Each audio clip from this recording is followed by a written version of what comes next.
Humans are such wonderful creatures. We often forget that. For instance, do you realize how good we are at grasping objects with our hands?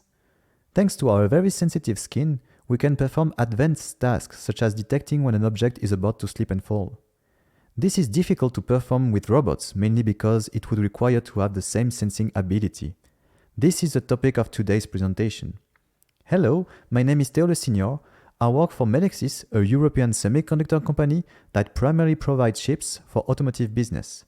We would like to present to you a new product we are developing to tackle the issue of force sensing in robotics. Our design relies on our expertise in magnetic sensors. It has several advantages. First, it is a soft sensor that grants high mechanical compliance, especially for prehension. Second, it is a compact solution. One could integrate it in an array for a tactile surface application. Our sensor outputs a 3D force vector. This is an important feature to enable precise manipulation, just like human hands. Last, this sensor is robust to external disturbances. We will detail that further down in the presentation. But first, how does a magnetic force sensor work?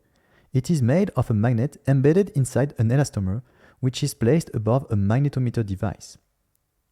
When a force is applied to its top surface, the magnet moves, which is then captured by the chip. The IC is a Melexis sensor that acquires the magnetic field in several directions based on the Hall effect. As you can see, the sensor dimensions are small enough to fit on a human finger. This concept is not new.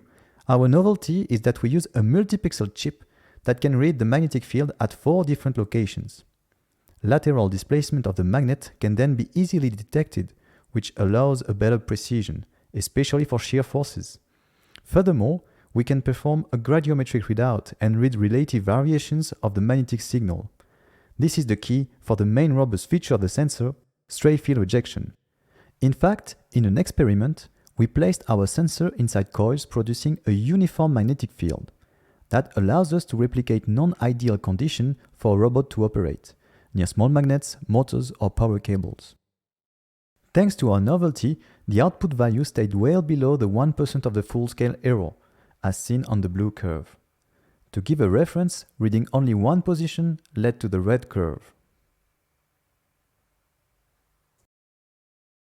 We also demonstrated robustness of the sensor against changes of temperature. Without correction, the sensor readout is highly corrupted when temperature varies. Indeed, for one value of the magnetic signal, the normal force can drift up to 350 millinewtons over 40 degrees, which is 7% of the full scale. When correcting the signal using the integrated temperature sensor of the chip and a linear model, the error dropped to less than 1% for the same temperature range. To conclude this presentation, here are a few important parameters that have been characterized. The normal force resolution achieved is around 3 millinewtons, which correspond to weighting 2 coffee beans. The maximum normal force is reaching 5 newtons.